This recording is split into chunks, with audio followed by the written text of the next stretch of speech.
Good morning, good afternoon, ladies and gentlemen. Laura Sizia here. I'm delighted to welcome you all today. 4 years ago, when we put together the first Pension Fund and Alternative Investments Africa conference, together with my team, we did not expect such incredible response. Since then, we have loved watching the growth of the event. This fourth edition was presented with some challenges, including having to postpone last year due to the pandemic. But here we are again, although in a different setup. We are eternally grateful for the continued support of our sponsors, speakers, and you, our attendees. We are delighted that you are still with us in this new format, intent on developing and strengthening the sector across Africa, together. We cannot thank you enough for your support. Over the last week or so, we have hosted 3 preliminary sessions, including discussion about the current state of play in the sector, discussion on the Mauritius as an international financial hub, and a debate about the developmental impact of pension funds. I encourage you to view the recordings of the PIAfrica event in the PIAfrica event application under the corresponding session. Before we begin, my role here is to provide you with some housekeeping items. Firstly, please do share your questions and your comments with us. There are chat and Q&A buttons below, so feel free to use them even before the session starts. Secondly, today's session will be recorded and shared in the event platform along with all event materials, so keep an eye on the platform for more details. And finally, don't forget to network and connect with the attendees and visit the sponsor page. Now, without any further ado, I'm delighted to introduce our Managing Director, Mr. Mahad Ahmed, who will officially open the event with a brief welcome remarks from us all at Trade. Thank you. Mahad, over to you. A very good morning to you all. Again, good morning, bonjour, sabah al khair, wherever you are in across Africa, across the world. We wish you really that you and your loved ones are all safe and well and healthy. So on behalf of myself and AME Trade, just again to really express our sincere gratitude and thanks first to our sponsors, Platinum sponsor GRID, the Real Estate Income Group, who've been really supporting us now for the last 4 years. You will, of course, network and meet the senior directors from GRID, including both Greg and Bronwyn, over the next few days. So really a big shout out to GRID. Thank you for your continued support. Also to our gold sponsors, ABSA, AFC, BlackRock, and the Development Bank of Southern Africa. Our silver sponsors, Trade and Development Bank, Enco Capital, Africa Invest, our associate sponsors, Fiscura, Pregium Capital, Morovia Capital Investments, Ellis Advisors, and the Arab Bank for Economic Development in Africa, or ADIA for short. A big thank you also to the government of Mauritius for virtually hosting us. I'm sure we are all looking forward to going back to Mauritius, beautiful Mauritius, sooner rather than later. So again, really a sincere gratitude specifically to the Economic Development Board and the Financial Services Commission. Both CEOs of those institutions are with us today, and you will hear from them very shortly. On a personal note, I'm sure it's been quite a challenging 12 months for all of us. And I'm sure by now, I think on as professional notes, we are all fluent in Zoom or Microsoft Teams, since it's been the modus operandi for the last 12 months in the sort of conducting meetings and fundraising and all sorts. So I'm glad that we have all adjusted as much as possible to what's clearly now, hopefully, well, not hopefully, but I mean, it seems to be the new normal. I think for us, for AME Trade, for a business that is so much dependent on human face-to-face contact, it's been an interesting period, and we had to obviously pivot digitally as much as possible. And as you can see, there are the pandemic has also thrown some opportunities in the mix. But nevertheless, we believe that this, is an opportunity, and in fact, we have over 320 participants who are virtually dialing in or logging in, coming from 32 different countries and 60 speakers. So again, that really speaks to the pivot or the shift and the digital connectivity that is enabling, the possibilities to happen. I'm also very delighted and pleased to see we have quite a number of new pension funds who are attending for the first time. The likes of Ivory Coast Pension Fund, Cameroon, Seychelles, Rwanda, among others, and as well as traditional buy-side asset managers. I hope that the festival of digital activities that we've been putting together last few days and weeks coming has been beneficial to you guys. I also noted that there are quite a number of activities around capacity building, training activity courtesy of BlackRock. So thanks again for that. From the outset, our objective for this has been to create this ecosystem that enables meaningful connections, to sort of give advocacy for aggregation, for collaboration, for diversification, to of course also exchange the know-how and contacts, and also to facilitate an element of business development. So we hope over the next few days virtually, you'll be able to build, of course, some knowledge and perhaps also to understand a bit better on the regulatory front, what has been happening in each jurisdiction and so on. And clearly it's obvious to all of us now that the pandemic will have an impact on a number of national budgets. And there are some signs in relation to the pension funds that there is now a drive rather, or to limit or to impose more restrictions in relation to allocation strategy or policy-wise what they can be invested outside of each borders. I believe our view is that given the growth of Africa's youth population, and some estimates, I believe 70% are under the age of 25, diversification for pension funds is really a must, and it's not even an if, it's just a when this is going to happen. Of course, there are a number of national funds that have all important mandate and responsibility to preserve their capital and also to achieve good returns, and also locally support the local production capability. So that is going to continue, and that is not going to change. But there are, of course, a big shift or a big understanding that diversification also plays an important role. And I'm really pleased to see that there is a momentum behind this. And I can specifically perhaps mention the recent clubbing together or aggregation of a number of Francophone countries that set up a dedicated fund, incidentally out of Mauritius, with a market cap of $1 billion US, purely for the purpose of investment in alternative and diversification. So there is that understanding. And I think at this juncture, let me also acknowledge, all the media colleagues who are present locally, regionally, who are also being, beating the drum for us and supporting, and in terms of, putting the word out there for this particular initiative. We remain hopeful, as I said from the outset, that we will return to beautiful, amazing Mauritius for 2022.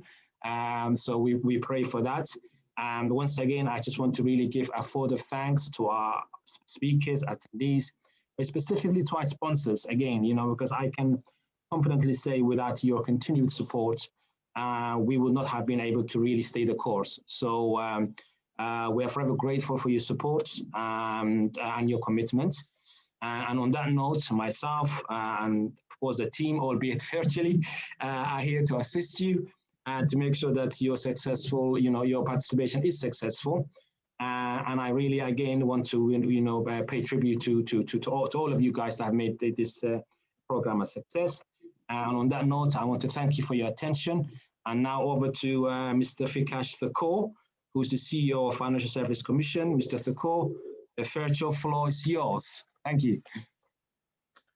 Thank you, Mahad, for this beautiful introduction on the AME trade. I can say that I am new to this. I joined the Financial Services Commission last year in May, and that during the lockdown, and this is my first participation. It's a pity. I would have loved to be together with you in person. But then, as you mentioned, let us hope that, and let us pray that we can have it next year. So, so let me therefore start. Mr.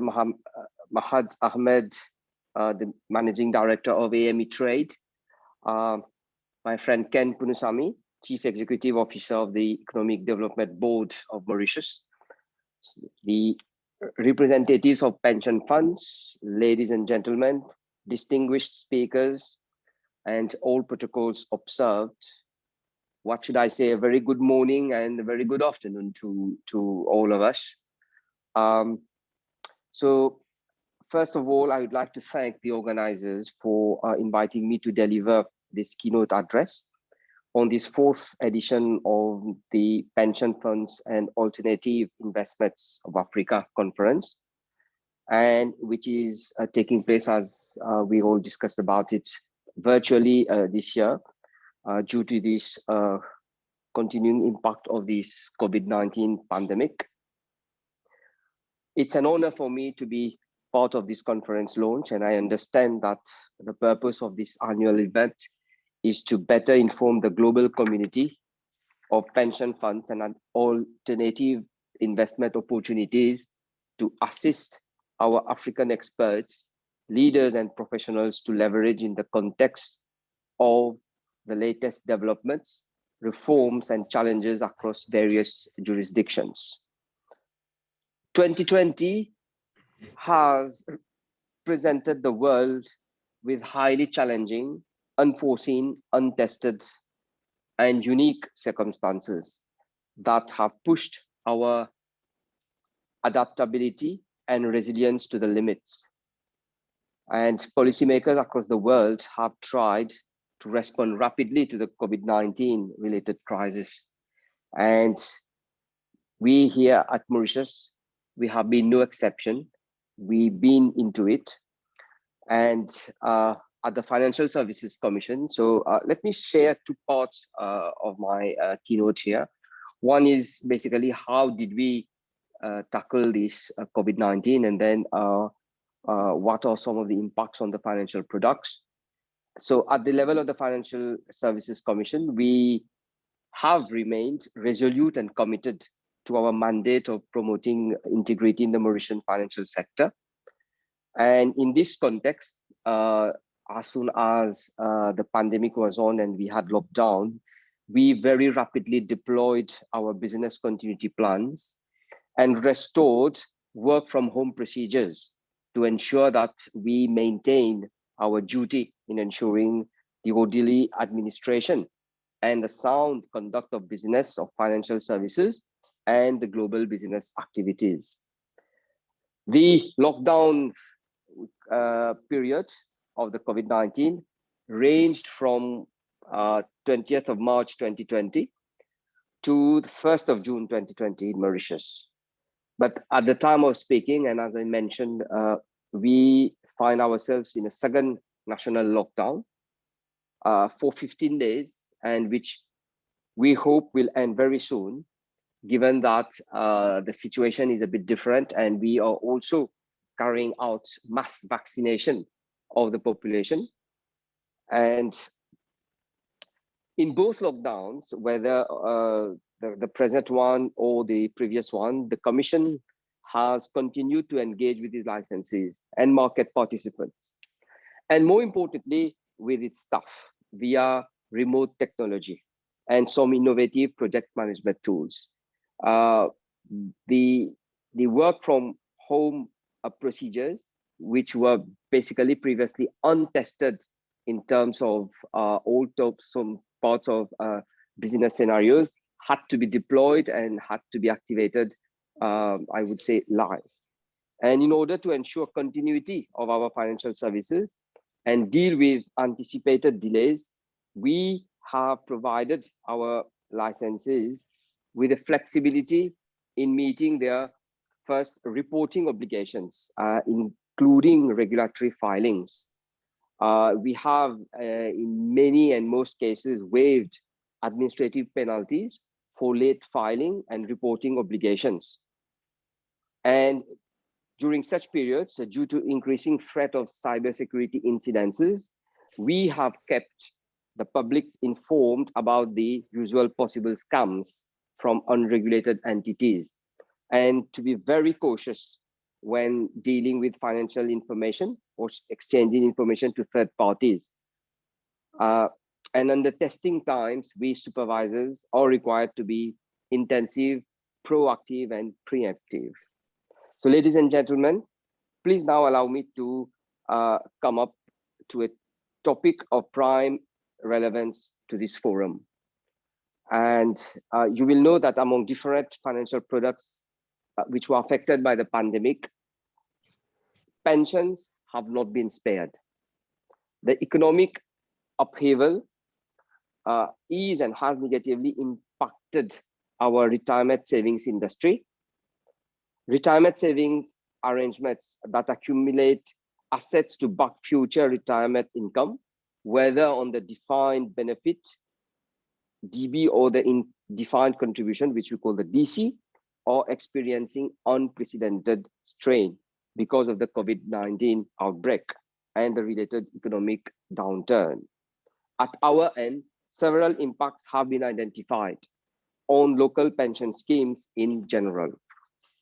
The main impacts are, first, a fall in the value of assets of the investment portfolios owing to falling financial markets, an increase in liabilities from falling interest rates in pension schemes with retirement income promises, example for the defined benefit pension schemes, a lower capability to contribute to pension schemes from employers and employees owing to the financial distress of employers, wages being reduced or jobs being lost, operational disruptions as a result of employees having to work remotely, a reduction on savings and compound interest rates owing to measures being taken to provide relief on the short term, but that may possibly have large negative impact on the long term of the pensions adequacy.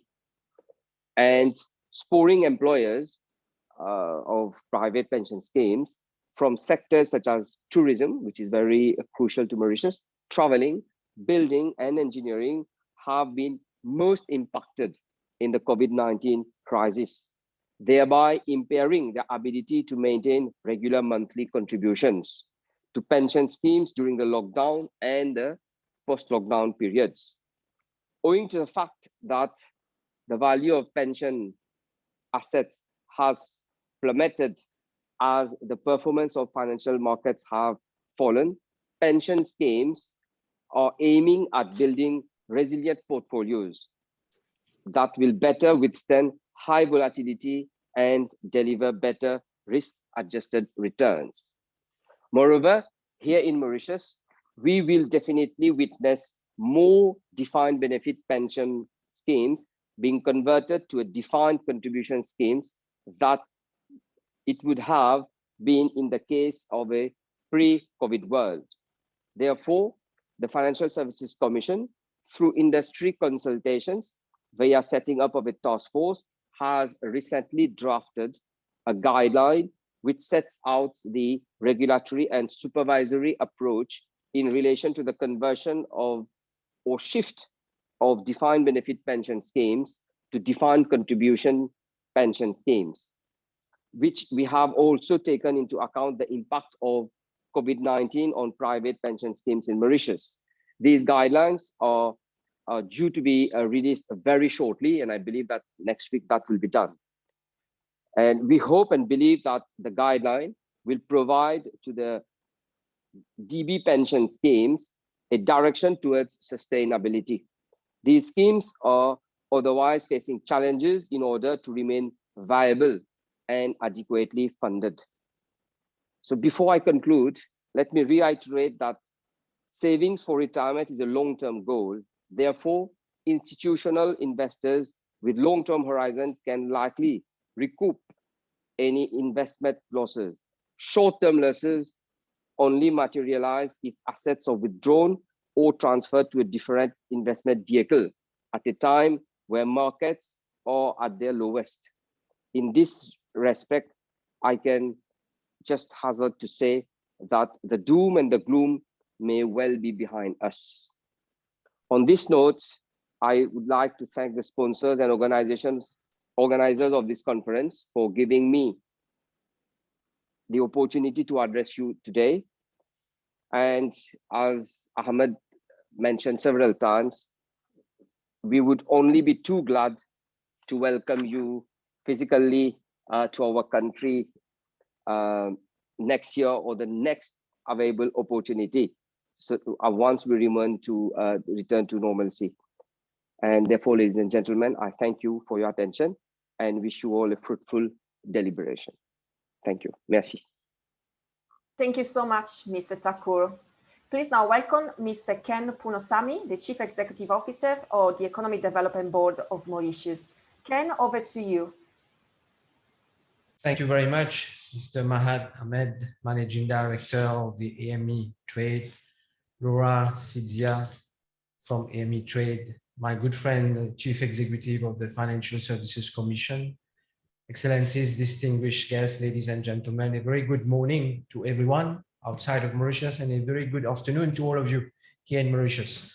Let me express also our gratitude and thanks to the organizers of the Pension Funds and Alternative Investment Africa virtual conference for yet another well-structured, enriching and insightful conference that shed light on the investment landscape globally and pension funds.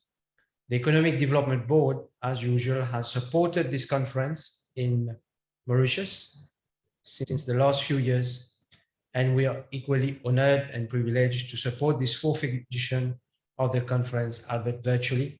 But as Vikash said, we are eagerly looking forward to hosting you at the next best opportunity.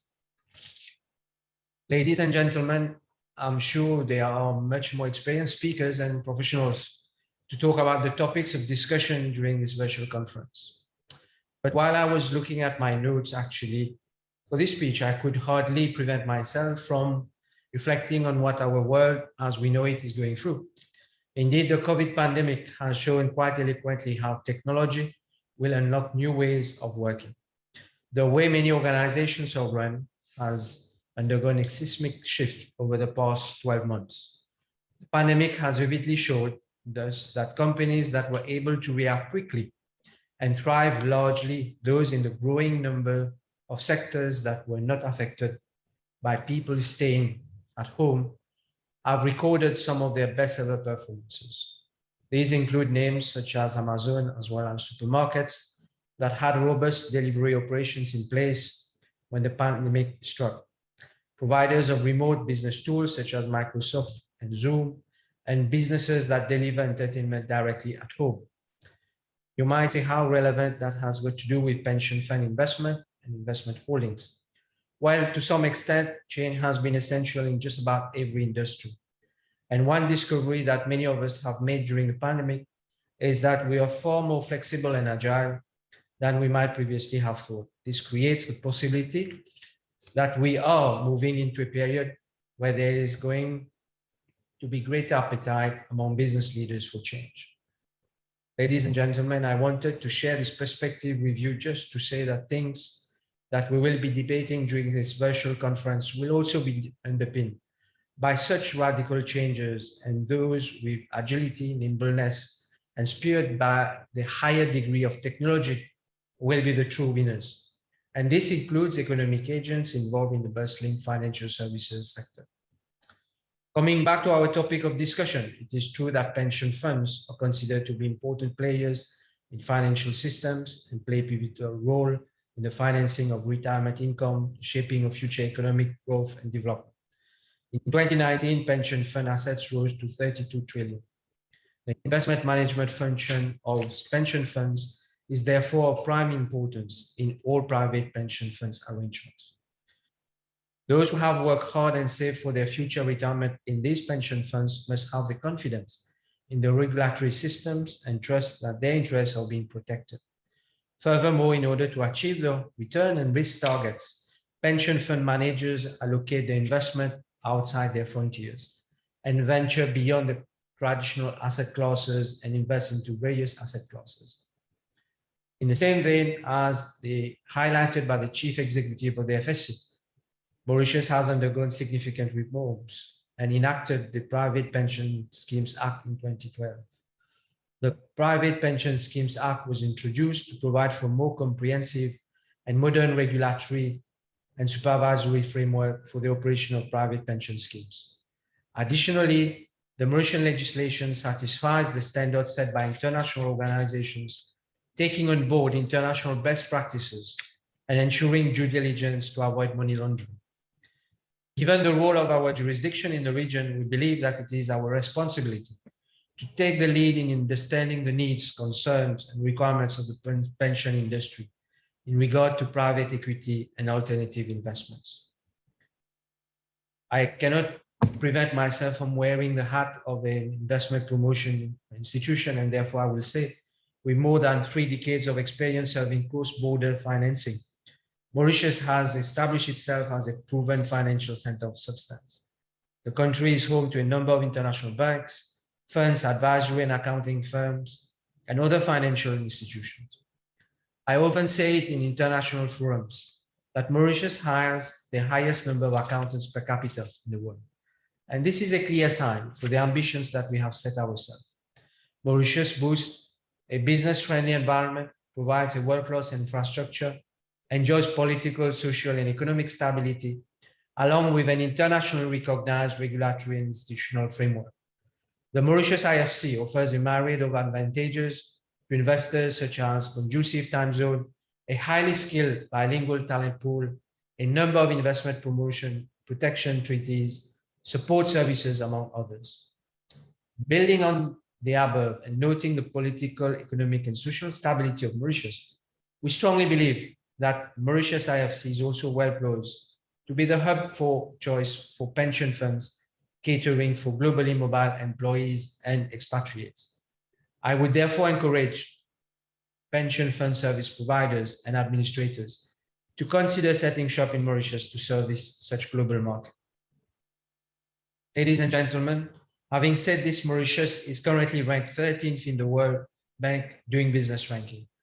The ADB is working closely with government agencies and stakeholders in order to advocate significant reforms to position Mauritius in the league of best countries for doing business.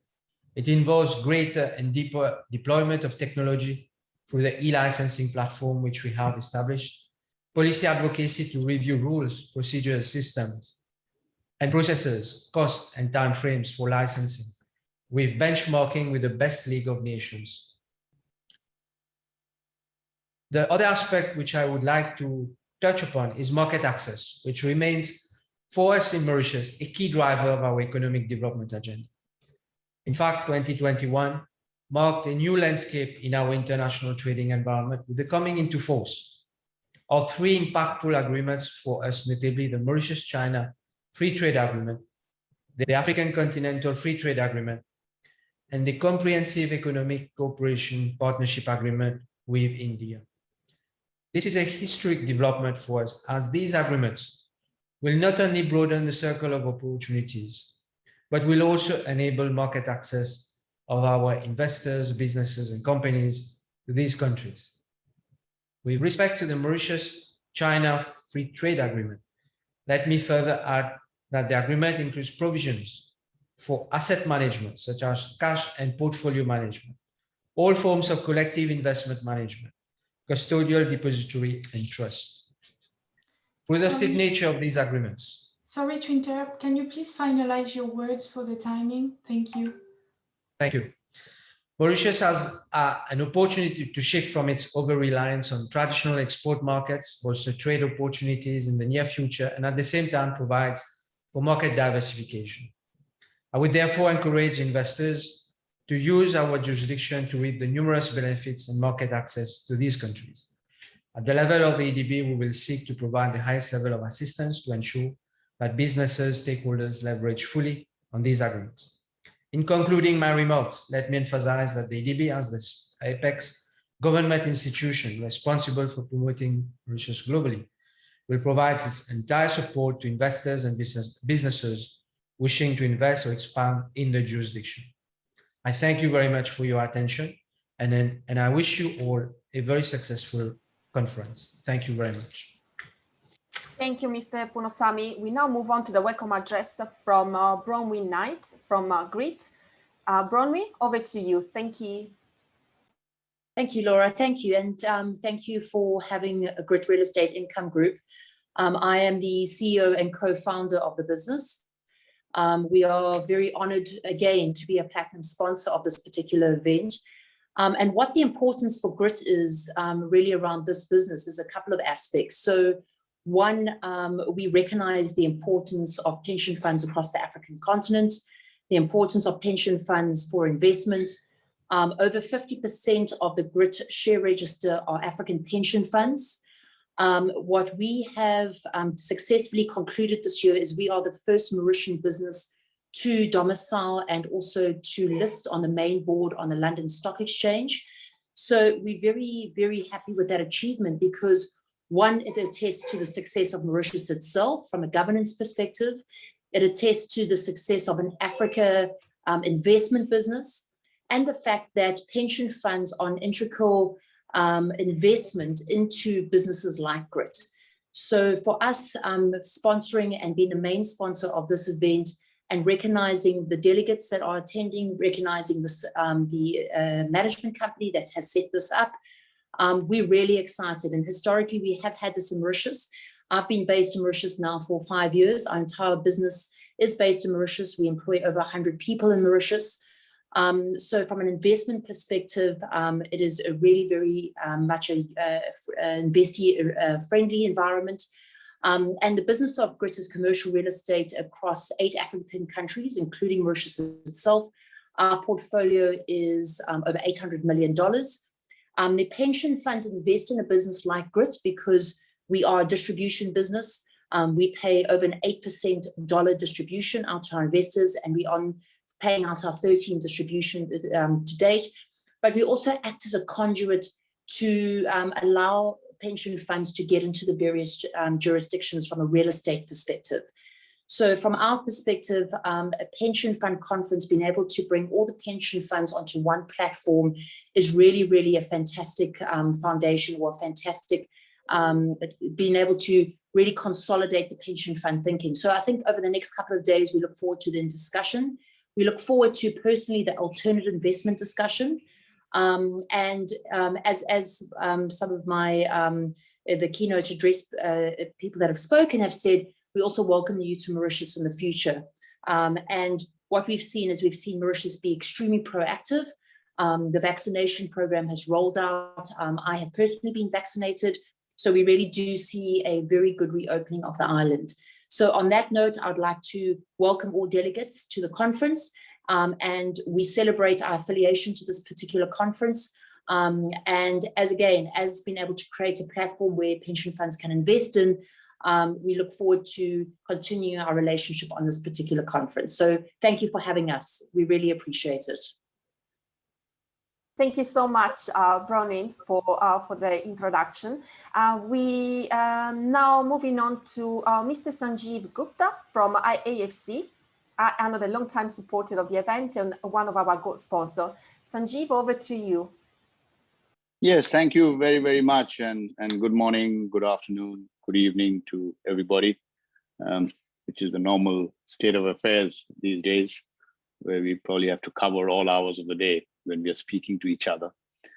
So my name is Sanjeev. I'm a board member of a multilateral African institution called Africa Finance Corporation. For those of you who don't know AFC, I think the way I like to introduce AFC is that it's arguably one of the best kept secrets on the African continent. We were established almost 14 years back, and we were established to basically look at providing, or how to provide, innovative, pragmatic, commercially attractive financing solutions to develop Africa's infrastructure and industrial base. And the unique part of our creation is that we were actually created with African funding, African capital, and African leadership. So to a large extent, we bear testimony to what Africa, when it puts its mind together, can actually achieve without having to necessarily look for external support and assistance.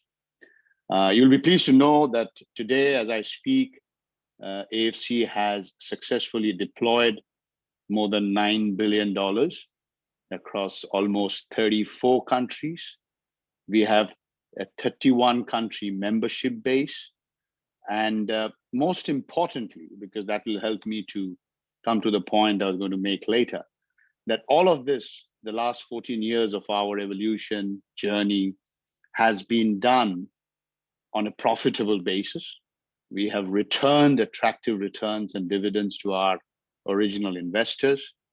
And during this time, in spite of being an operator in what is largely seen to be a very complicated environment called Africa, we got a credit rating of A3, makes us the second best credit rated institution on the African continent. And this has been retained over the last 7 years. Just to give you an idea of how strong and how credible our name is now, even during COVID of last year, we managed to raise close to $1.5 billion of new capital, where we tapped into global markets and brought in capital to Africa at, incidentally, very, very record low prices. So that told us that there is capital available in Africa for Africa, as long as the institutional frameworks meet the expectations of global investors. We also have a very large climate agenda, because the climate agenda is a very critical part of Africa's development. So we did our first green bond issuance last year during COVID, our first green bond, which was very, very successful. So just to remind the audience, the focus that we have is really around providing financing solutions to the power sector, the transport sector, the mining and the oil and gas sector, the telecom sector, and the heavy industries. All that you could clearly see are the core around which Africa's development has to be built. And what we do is we try to make sure that we play the role as a local institution in providing early stage project development funding, providing mechanisms and structures through which the financing can be de-risked, which allows large tranches of capital to come in from other sources on a more de-risked basis. So that's how we see our principal role.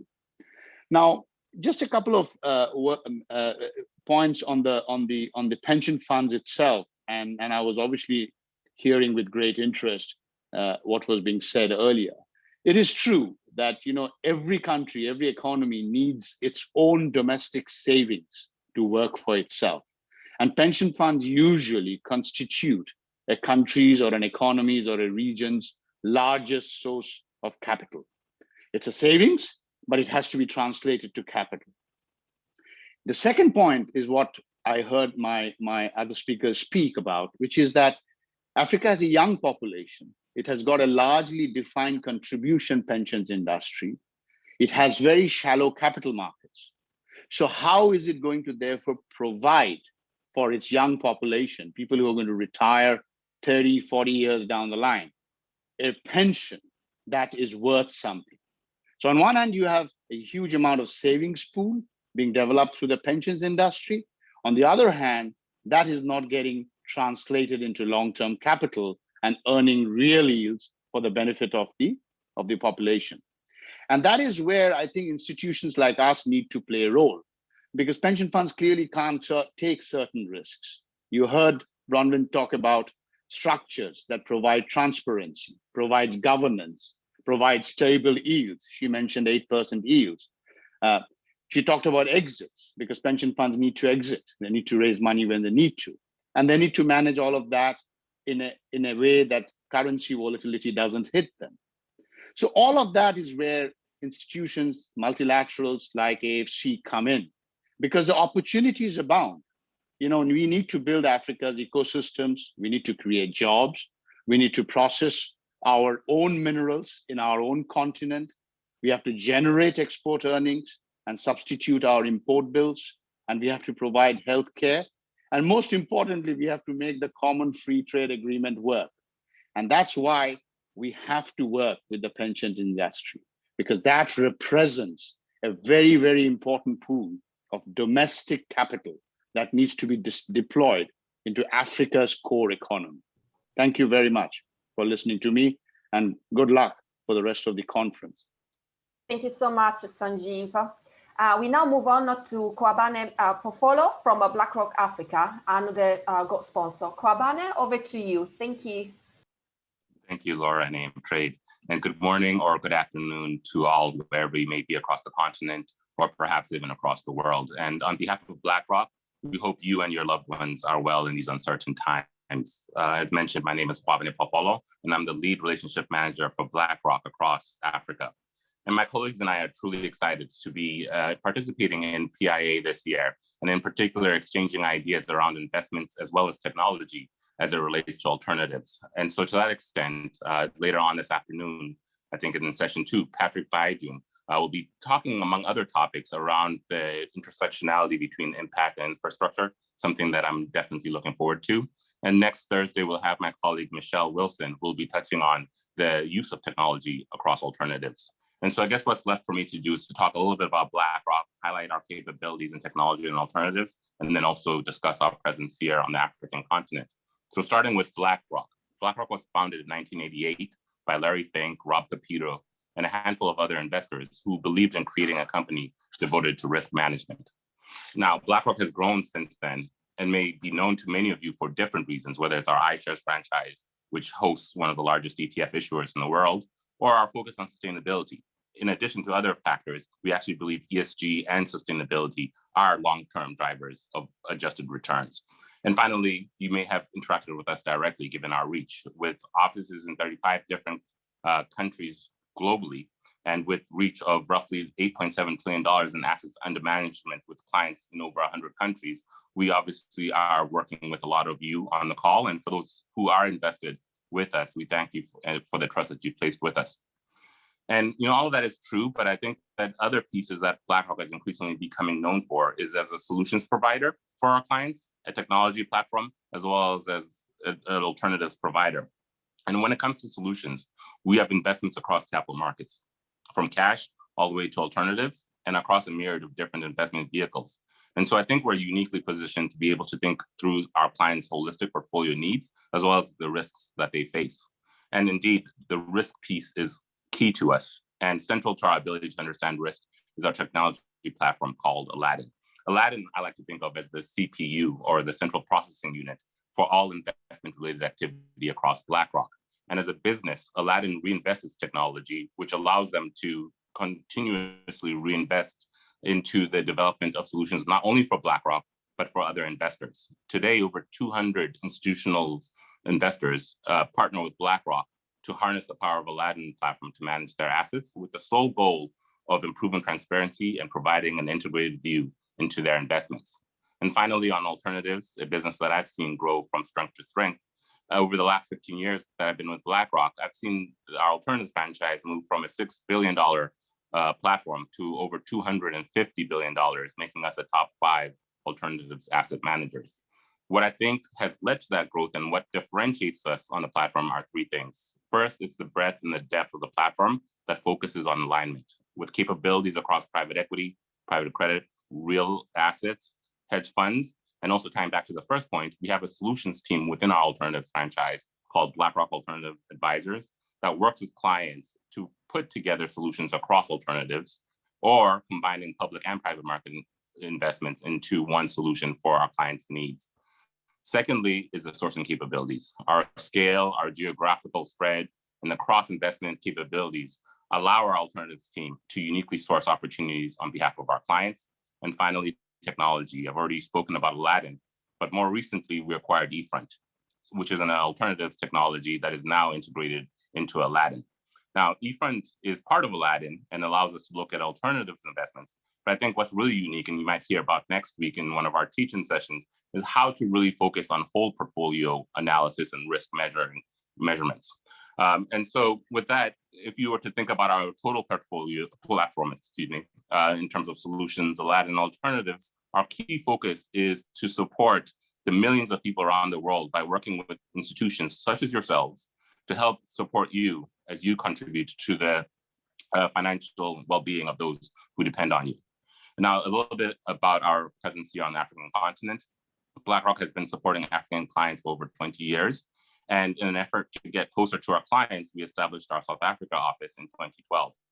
Since then, we have focused on becoming more local in how we service our clients with individuals on the ground, as well as partnering with local institutions to create solutions that are uniquely tailored to the African investor.